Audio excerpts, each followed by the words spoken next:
I don't know if this will be something that we can talk about for long at all, but I did want to mention it just because it's been on my mind and I think it's interesting. So this new movie is coming out called The Wild Robot. It's directed by Chris Sanders. He is a guy who is really cool. He directed Lilo and Stitch, and it's based on his idea, and the whole thing is in his art style. He was a writer on Mulan. He worked on a lot of Disney stuff around that time period, and then he went to work with DreamWorks after that. He worked on the first How to Train Your Dragon movie.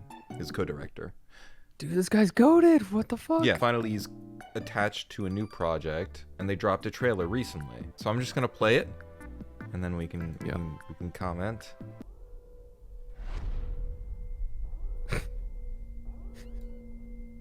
Okay, fucking trailers.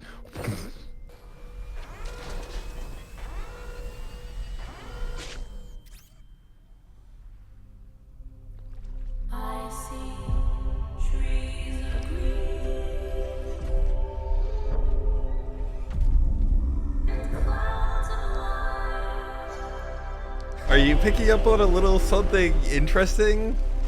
Maybe Yeah, just something a little bit interesting? They just format shifted the fuck out of it.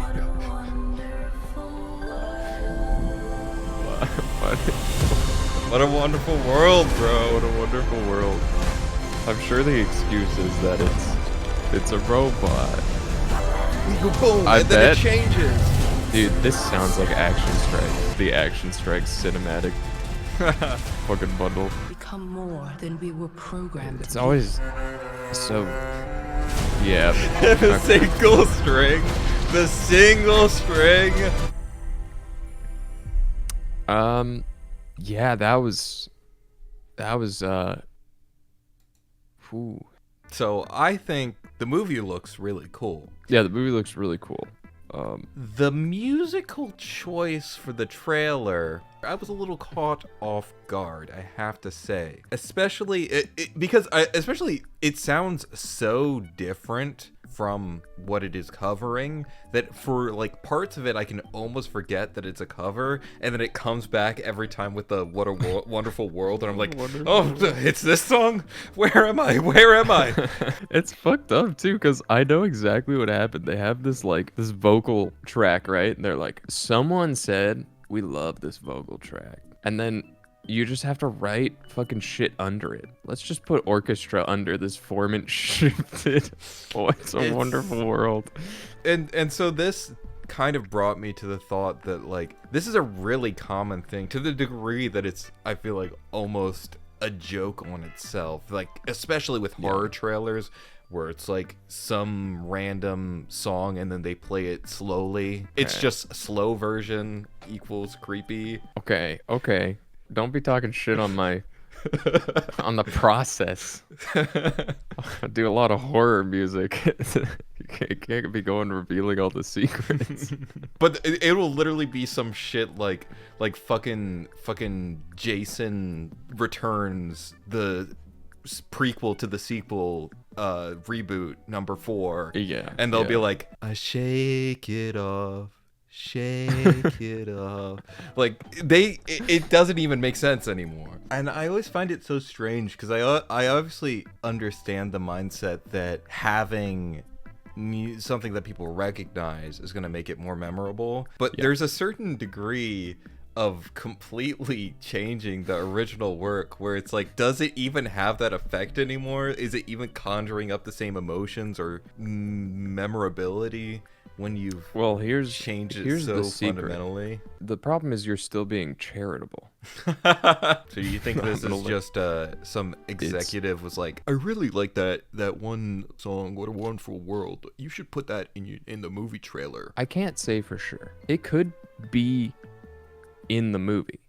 Like, it could be I hope in not. I don't want to be like, oh yeah, it's some fucking big wig who decided to whatever, and then it's like the composer or the director. It's like the who's main like, theme. I swear to God, if they do that. It's a reasonable guess that it's not just based on how infrequently the music in a trailer, especially a first trailer, is like even Yeah. vaguely related to the actual music that's in the movie. Well, sometimes the person doing the trailer music isn't even the same person as Yeah, a the... lot of the time it's like, I mean, even the same with like a lot of the promotional material, the creative people on the movie have very little control over it. It's usually a very different team, as I understand it. We talked about formulaic music before, right? Trailer music is really fucking formulaic. And that's so like I'm gonna pull back the cynical cloth a little bit, because obviously there's people behind all of this. And it's impossible to write music with zero artistic intent, creativity, or whatever. I'll work on something and I'll think, oh, this is dog shit. But there's still like a part of you that you're putting into the music, and there's a part of you that like wants to do the music well.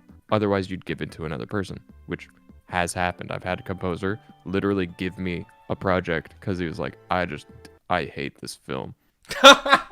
It was wild. He's like, I can't do this scene. I need you to do it. I'm like, okay, sure. And so I feel kind of bad ripping on it, but at the same time, I think anyone who's working in the industry, they know. Like, we all know. Right. And we'd love to have, like, the full creative freedom. But we all know that there's some things you follow the formula. You use action strikes. You bang this out in, like, maybe a couple days. You make sure you hit the dum-dum-dum-dum at every fucking scene change so that the audience is more engaged and makes your ears kind of perk up and attach to it. You look at the screen and, like, the visuals are also pretty homogenized and stuff. Because, I mean, so they have a method.